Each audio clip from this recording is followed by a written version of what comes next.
instead of doing equity, we'll make debt investments. Okay, and which again, there's just, we'd have no competition, and it would build on our skill set. So she said, okay, my brother, she said, this is what we're going to do. I'm going to let you do this, okay? But you have to have your business plan completed by this date.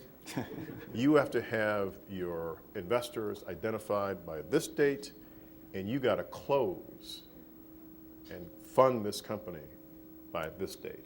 And that date was December the 1st, 1992.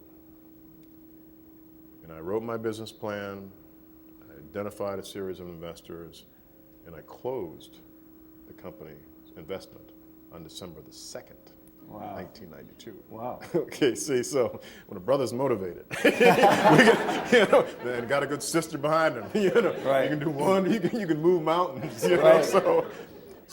But the thing is that, it was a relatively inauspicious start in that we had to go outside of the country to get capital, because no U.S. investor in their right mind were going to give two brothers, money sure. to start a real estate pension fund investment management firm.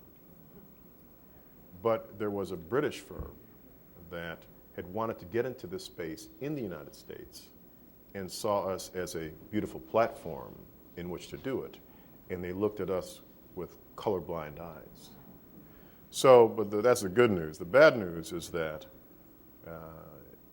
we needed, per the report that they commissioned, we needed between $3 and $5 million to build a legitimate real estate investment advisory firm, per their outside consultant.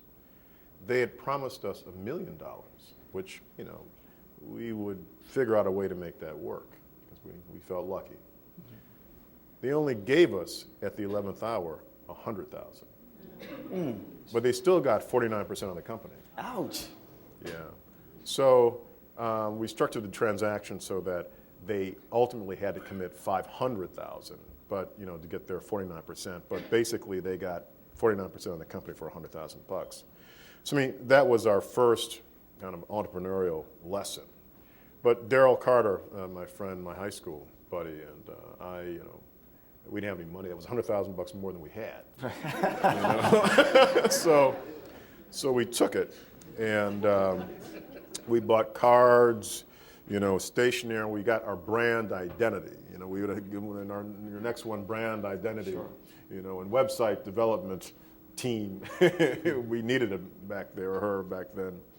And so we created an identity, and we had enough money to go on our first conference in New York.